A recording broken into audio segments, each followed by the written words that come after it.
There is a type of person you've probably met at least once. Someone who doesn't collapse when criticized. Someone who doesn't spend 3 days replaying a difficult conversation. Someone who can sit with uncertainty without it slowly eating them alive. They're not cold. They're not pretending. They just seem to have built something solid inside.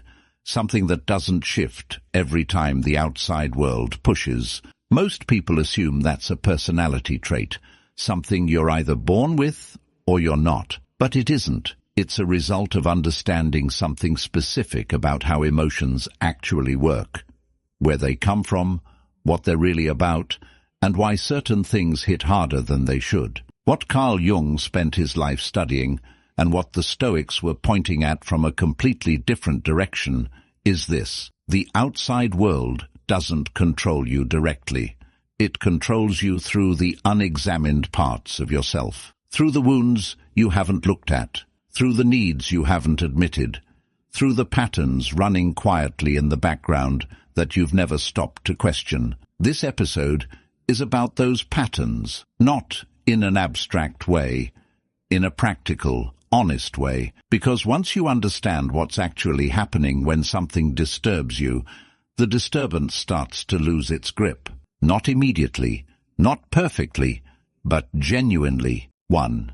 Nothing affects you until it touches something unhealed. Think about the last time something small hit harder than it should have. A passing comment that stayed with you for days. A tone in someone's voice that triggered something you couldn't name. A moment of being overlooked that felt just for a second like something much bigger than being overlooked. From the outside, it looked like an overreaction. Maybe you even told yourself it was. But what was actually happening in that moment had nothing to do with the other person. The outside world didn't create the pain. It landed on something that was already there. This is one of the most honest observations about how human beings work.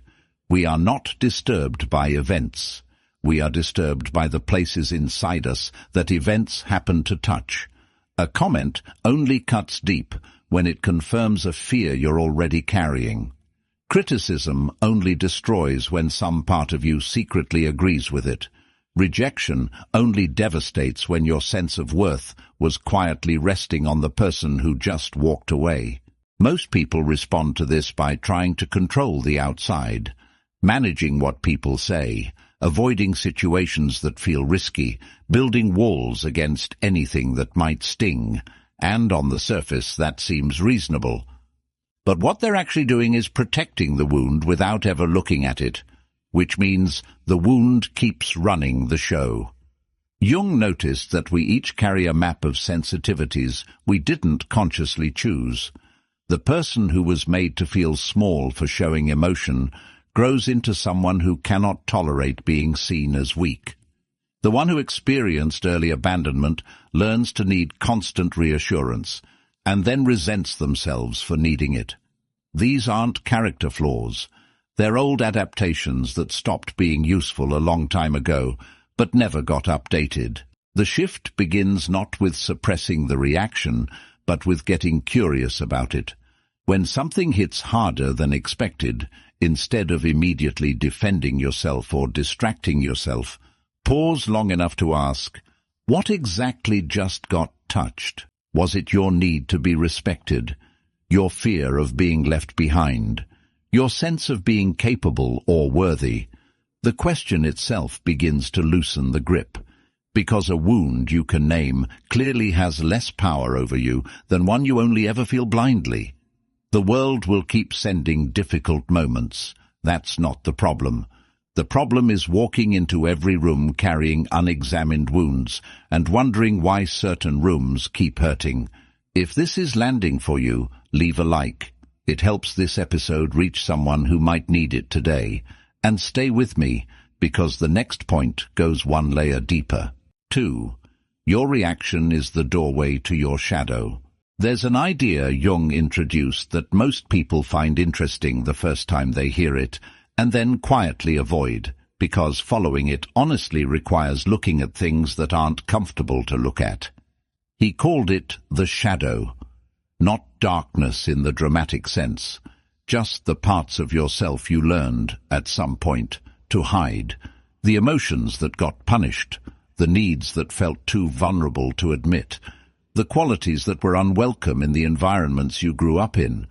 Over time, you pushed them down, not because they disappeared, but because keeping them visible felt too costly. Here's what makes this relevant to your daily life. The shadow doesn't stay hidden. It leaks. It shows up as the irritation you can't fully explain, the anger that feels slightly too large for the situation, the discomfort you feel around certain types of people that you can't quite justify rationally. And this is the part most people miss. The shadow doesn't announce itself as something unresolved inside you. It announces itself as a completely justified reaction to something outside you. You meet someone confident and feel an irritation that lingers longer than it should. You tell yourself they're arrogant. Maybe they are. But the intensity of the reaction, the way it stays with you, that's worth sitting with. Because what Jung observed is that we tend to be most reactive toward qualities in others that we've buried in ourselves. The person who was taught that ambition is shameful becomes quietly critical of ambitious people. The one who suppressed their anger becomes deeply unsettled when others express theirs openly. The individual who learned to hide their need for attention finds attention-seeking in others almost physically irritating. This isn't a flaw. It's just how the mind handles what it can't integrate. What changes everything is a simple but uncomfortable reframe. Your strongest reactions are information, not just about the other person, about you, about what's unresolved, about what part of your inner life is asking, through the irritation or the sudden sadness or the disproportionate anger, to finally be acknowledged. This is why Jung didn't treat the shadow as a problem to eliminate. He saw it as a resource waiting to be reclaimed. The anger you suppressed contains real boundaries and self-respect you've been living without. The ambition you buried contains genuine direction. The need you've been hiding, even from yourself, contains honest information about what actually matters to you. The practice is straightforward, even if it's not easy. When you feel a reaction that seems too strong for the situation, don't immediately act on it, and don't immediately suppress it. Just stay with it long enough to ask, what is this showing me about myself? Not about them, about you. That single shift changes your entire relationship with your emotional life. You stop being someone who is constantly at the mercy of what other people do, and start being someone who uses every disturbance as a pointer inward. The world doesn't become less difficult, but it becomes genuinely more useful. Every irritation becomes a question worth asking. Every strong reaction becomes a doorway. And slowly, the parts of yourself you've been avoiding stop controlling you from the dark, because you've finally turned the light on. If you're finding this useful, write the word shadow in the comments. It's a small reminder that self-knowledge is always closer than it seems. 3.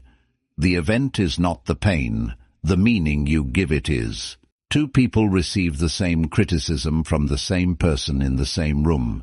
One processes it, takes what's useful, and moves on by the end of the day. The other carries it for weeks, replaying the moment, feeling the sting of it fresh each time it resurfaces. The words were identical. The situation was identical, but the experience was completely different. This gap between the event and the suffering it produces is one of the most important things you can understand about your own emotional life. Because what generates the pain and determines how long it lasts is rarely the event itself. It's the meaning your mind assigns to it. Epictetus built an entire philosophy around this one observation. He wasn't dismissing suffering or telling people to toughen up. He was pointing at something structurally true: the same loss, the same rejection, the same failure, none of these carry a fixed emotional weight. They carry the weight of the interpretation placed on them. Marcus Aurelius came back to this constantly in his private journals, writings never meant to be read by anyone else, which is exactly why they feel so honest. He kept asking himself the same question in different forms. If I remove the story I'm telling about this situation, what actually remains? And the answer, more often than not, was something much smaller than the suffering suggested. Modern psychology arrived at the same place through research rather than philosophy. What they found is that the most significant factor in how distressing an event feels isn't the event itself. It's the rapid judgment the mind makes about what the event means. Does this mean I'm a failure? Does this confirm I'm not enough? Does this prove I was right to be afraid all along? The mind reaches for its existing beliefs and uses the event as evidence. And suddenly, something that could have been a minor difficulty becomes confirmation of a fear you've been carrying for years. This is where things get both harder and more freeing than most people expect. Because if the meaning is something you are generating, not something the event contains, then the meaning is something you can actually examine. When something hits hard, the honest question isn't, why did this happen to me? It's, what am I telling myself this means? And that question, followed with real patience, often reveals something surprising. The criticism that felt devastating was being read as proof of unworthiness. But is it actually that? The silence from someone you care about was interpreted as rejection. But is it? The failure was processed as evidence that you should never have tried. But where did that conclusion come from? This isn't about rationalizing pain away or pretending difficult things don't matter. Some things genuinely hurt. Some losses are real. The point is narrower and more practical. Between the event and the suffering there's always a layer of interpretation. And that layer, once you learn to see it, becomes something you can work with. The person who understands this stops being entirely at the mercy of what happens to them, not because they feel less, but because they develop the ability to separate what actually occurred from the story they immediately began telling about what it means. And in that small gap, there is more freedom than most people ever realize is available to them. 4. Stop making other people responsible for your inner state. There's a pattern so common it becomes invisible. Someone says something dismissive and the rest of your day is gone. A person you respect doesn't acknowledge your effort and you spend the evening replaying the moment. Someone is cold toward you without explanation, and suddenly your mood, your confidence, your entire internal weather shifts to match their behavior. It looks like sensitivity or caring deeply, but underneath it, something more structural is happening. You've quietly handed another person the controls to your interior life. And most of the time, you don't realize you've done it until the damage is already there. Blame is how this transfer of power becomes permanent. When you locate the source of your emotional state entirely outside yourself, in what they said, in what they did, you're not just describing a cause. You're placing your emotional recovery in their hands as well, which means you can only feel better when they apologize, when they change, when they finally understand what they did. And most of the time, none of those things happen on your schedule. This isn't an argument against accountability. People do cause harm. Some behavior deserves to be named and responded to directly. But there's a real difference between holding someone responsible for their actions and making your inner peace conditional on their response. The first is healthy. The second is a quiet form of imprisonment that can look from the inside like justified anger. Epictetus kept returning to one simple distinction. Some things are within your control, and some things are not. Other people's behavior falls firmly in the second category. their words, their moods, their decisions about how to treat you. None of these are yours to govern. What is always yours is how you respond. Not just staying calm on the surface, but not allowing someone else's behavior to become the governing force of your internal experience. Jung approached this from a different angle. He noticed that when we depend on others for our sense of stability, when we need their approval to feel worthy, their attention to feel seen, their validation to feel capable, we're not really in a relationship with them. We're in a relationship with our own unmet needs, and we've cast them in the role of the person responsible for meeting those needs, which places an impossible weight on every relationship and guarantees a particular kind of recurring disappointment. The move away from this isn't hardness. It's not about caring less or closing yourself off. It's something more honest, learning to locate the source of your stability inside yourself rather than inside the behavior of people around you. It starts with a simple shift in attention. The next time your mood changes dramatically in response to something someone else does, instead of following the emotion outward toward them, follow it inward. What just changed? What need just went unmet? What fear just got confirmed? Moving the attention from them to you is exactly where the actual work is. Over time, this changes the texture of your emotional life, not because people become more reliable, they won't, but because your internal state gradually stops being a weather system controlled entirely by what's happening outside. You become someone who can be affected by things without being defined by them. That's a different kind of freedom than most people are looking for, but it's the only kind that actually holds. 5. Release the illusion that life must obey you. There's a particular kind of suffering that doesn't come from loss or failure in the obvious sense. It comes from expectation, the quiet, often unconscious belief that things should unfold a certain way, that people should behave according to a certain standard, that life owes you a particular kind of order and predictability. And when reality fails to meet that expectation, the result isn't just disappointment. It feels like a personal violation. The tricky part is that the expectation is usually invisible until it's broken.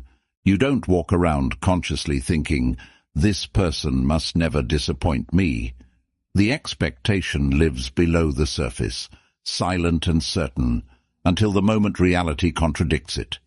And then it announces itself as pain. Epictetus was direct about this. He didn't say that wanting things is wrong. He said that directing your need for peace toward things outside your control is the architecture of suffering, not as a philosophical abstraction, as a practical observation about how human beings actually function. A person whose stability depends on circumstances behaving a certain way will spend enormous energy trying to manage the outside world, because the alternative, feeling what happens when it doesn't cooperate, is too uncomfortable to sit with. Marcus Aurelius lived this in an unusually direct way. He ran an empire, which means he spent decades watching carefully laid plans fall apart, watching people he trusted disappoint him, watching events go sideways despite his best preparation. And what his private writing reveals is someone genuinely working, day by day, on separating his effort from his need for the outcome to obey him. He acted fully. He just stopped requiring the results to validate the effort. That distinction is more useful than it sounds in daily life.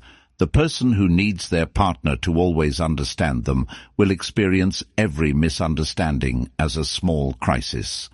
The one who needs their work to always be recognized will feel diminished every time it isn't. The individual who needs uncertainty to resolve quickly will live in a state of low-grade anxiety for most of their adult life, because uncertainty isn't a temporary condition that eventually ends. It's the permanent texture of being alive.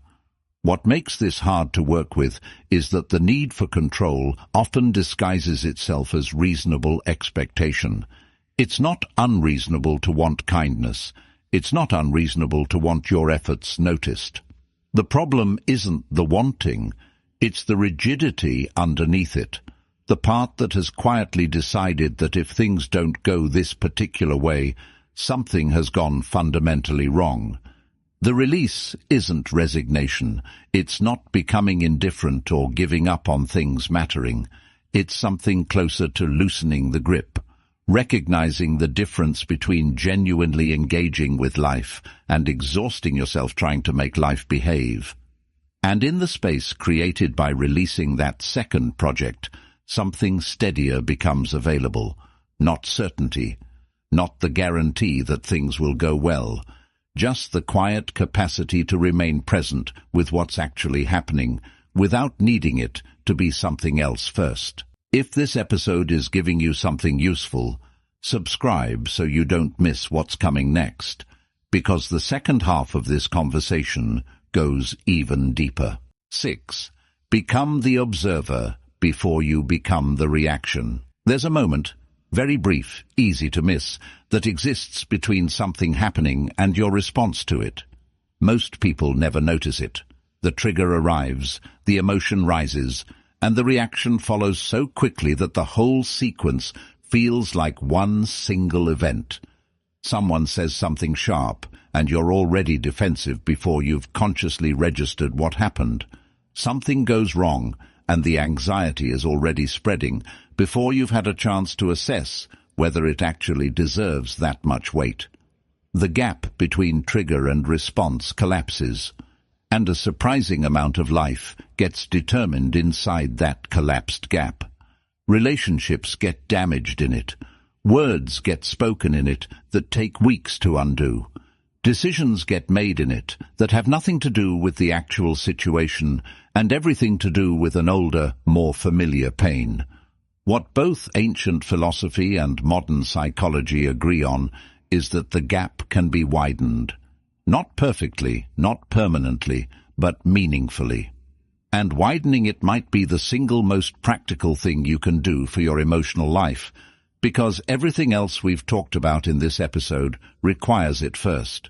You cannot examine a reaction you are already fully inside of. Epictetus described this as the one freedom that cannot be taken from you, regardless of what's happening outside. You may not control what arrives, but you always have some say in what you do with it. That pause, however small, is where your actual agency lives. But this isn't primarily an intellectual exercise. It's not about analyzing your way out of an emotion midstream.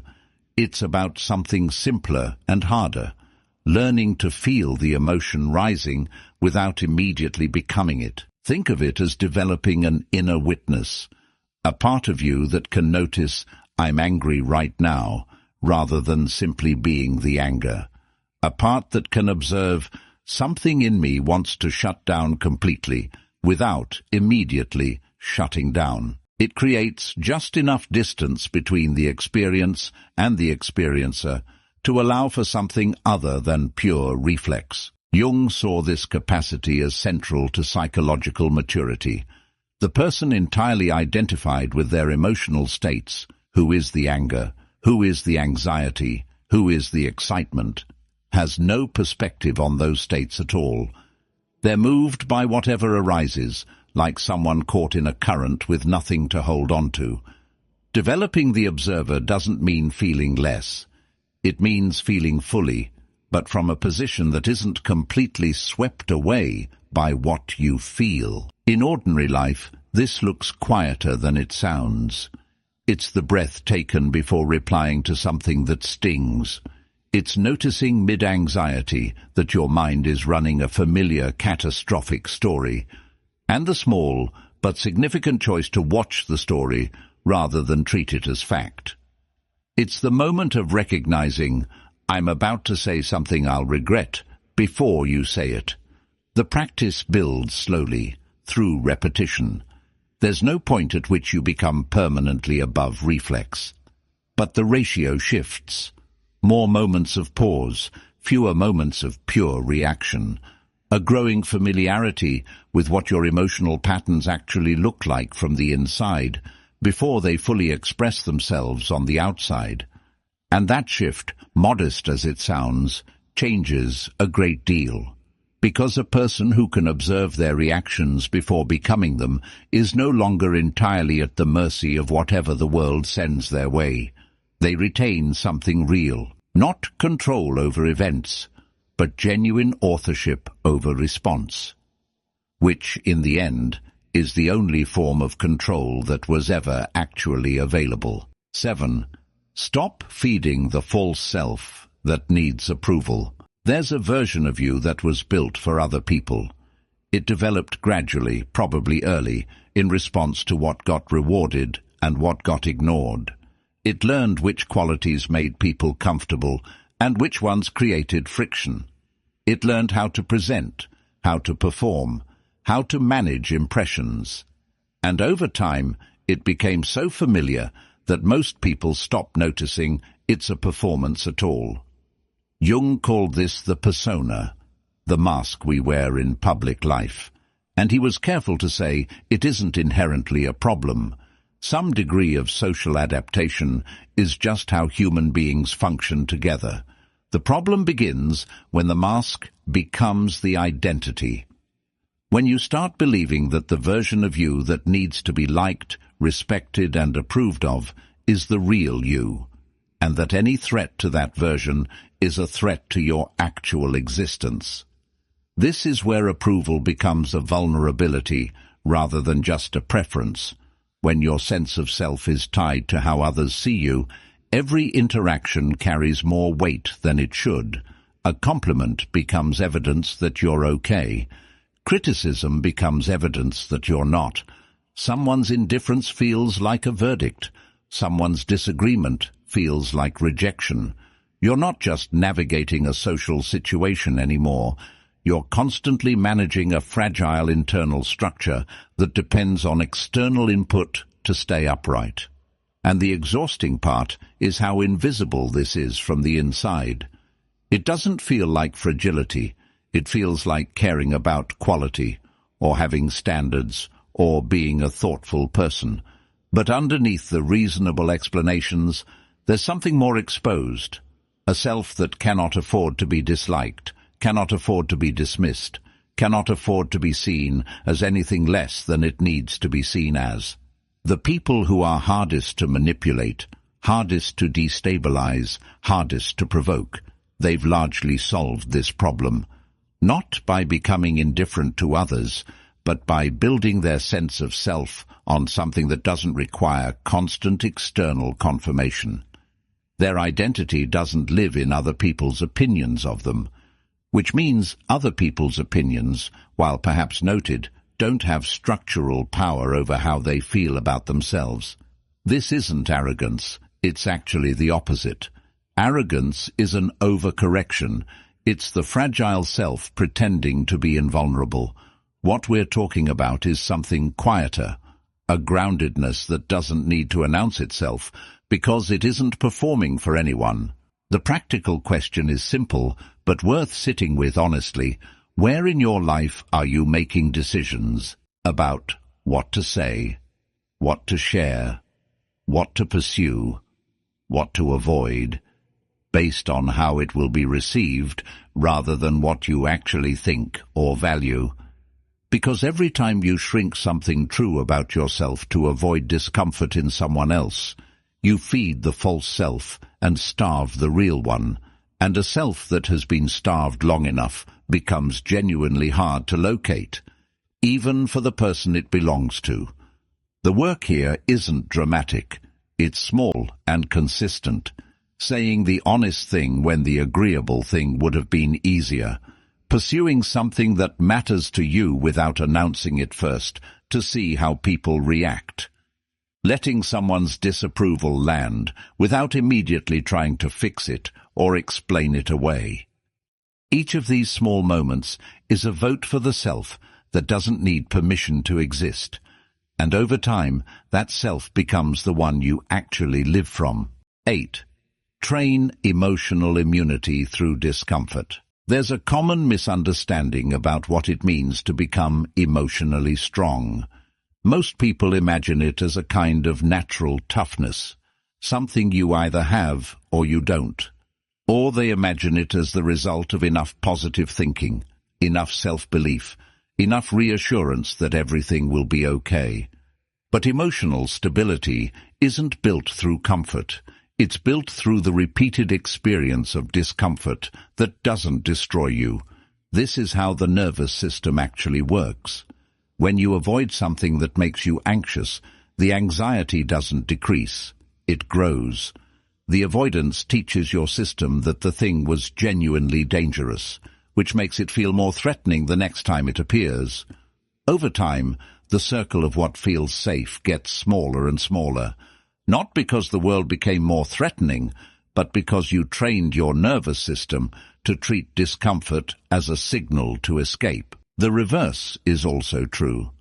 When you stay with discomfort, when you let criticism land without immediately defending yourself, when you sit with uncertainty without immediately reaching for distraction, when you face rejection without withdrawing from everything that could lead to it again, you teach your system something different. That discomfort is survivable, that it passes, that you are more capable of handling difficulty than the anxious part of your mind keeps insisting. This isn't about forcing yourself through pain for the sake of it. It's about recognizing that the things you consistently avoid are quietly running your life. The person who never sits with criticism becomes permanently dependent on praise. The one who always escapes uncertainty never develops the capacity to function inside it. The individual who avoids rejection at all costs builds a life shaped entirely around that avoidance, smaller, safer, and somehow still anxious, because the fear never got tested. The Stoics practiced this deliberately.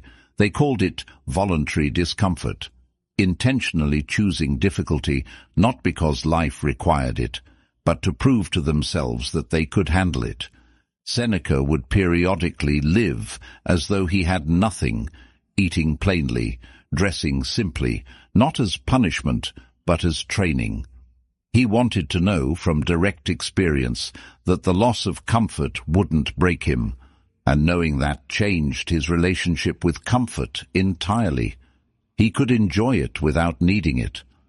The same principle applies to emotional exposure. You don't become less sensitive to criticism by avoiding it.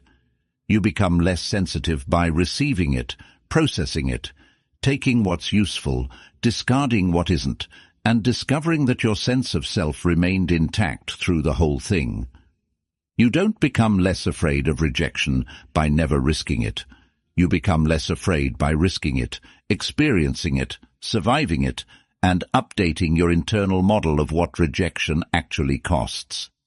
Each time you do this, the emotional threshold shifts slightly. What used to feel intolerable starts to feel manageable. What used to derail you for days starts to pass in hours. Not because you've become numb, you haven't, but because you've accumulated genuine evidence that you can handle more than you thought. This is what emotional immunity actually looks like. Not the absence of feeling, but the confidence, earned through experience, not assumed, that whatever arrives, you will not be destroyed by it. 9. Turn every trigger into a mirror.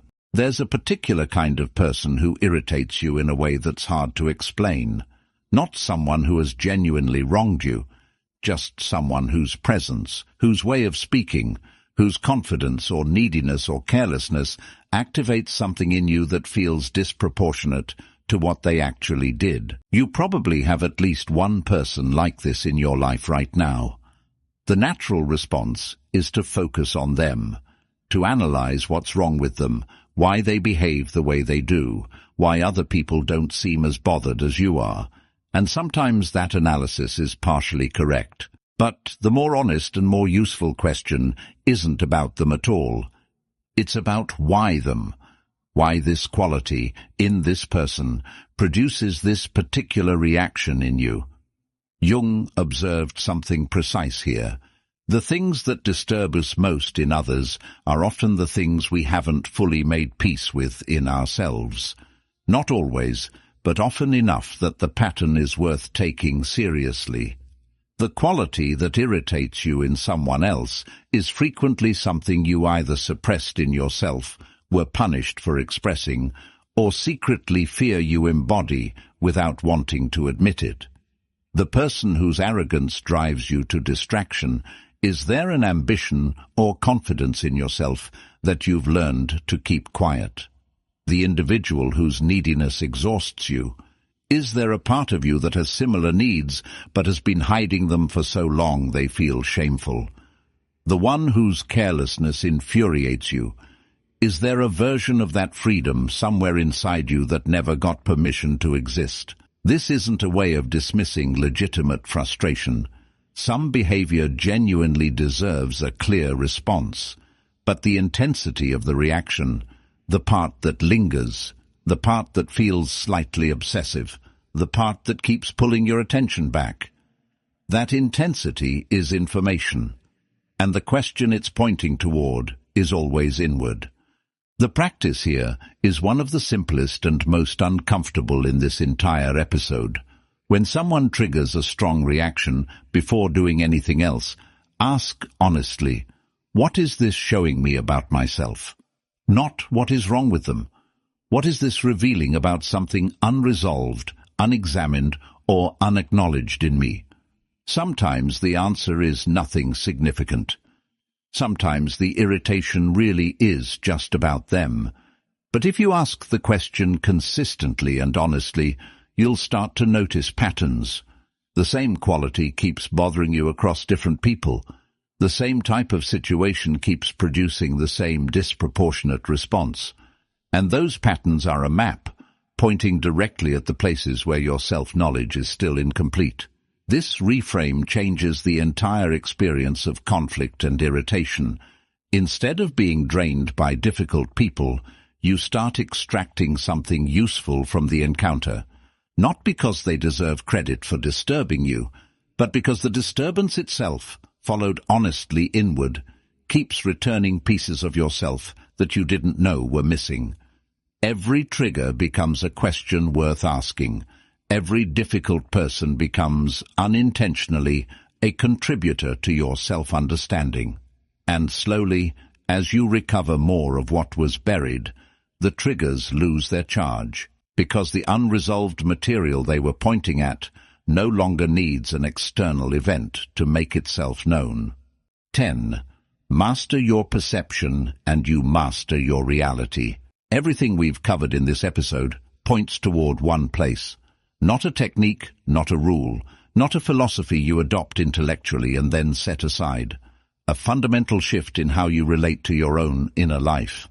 When you understand that your triggers point to unhealed places, you stop being blindsided by your own reactions. When you recognize that strong emotions reveal what's unexamined rather than just what's unfair, you stop wasting energy on the wrong question. When you separate the event from the meaning you assign it, you discover that the same world can feel entirely different depending on where you're standing inside yourself. This is what perception mastery actually means. Not positive thinking, not pretending difficult things aren't difficult. It's the ability to meet what's happening without the layers of old wounds, unexamined assumptions, and inherited fears distorting everything you see. The Stoics called this clarity of judgment.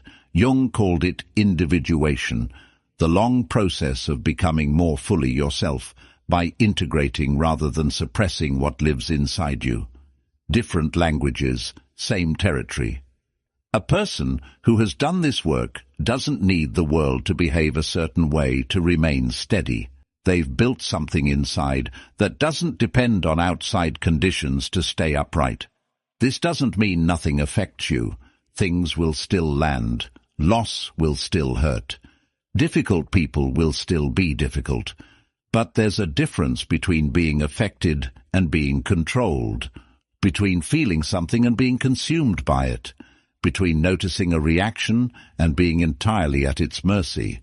That difference is what this episode has been about, and it's built gradually through honest self-examination, through the willingness to look at what your reactions are actually telling you, through the slow process of recovering the parts of yourself you learned to hide. Nobody becomes psychologically untouchable overnight, but every honest moment of self-inquiry moves you slightly further from being controlled by what you haven't examined, and slightly closer to the kind of inner stability that doesn't need perfect circumstances to exist. The person you were thinking of at the beginning of this episode, the one who seems unmoved, steady, hard to rattle, they didn't get there by feeling less.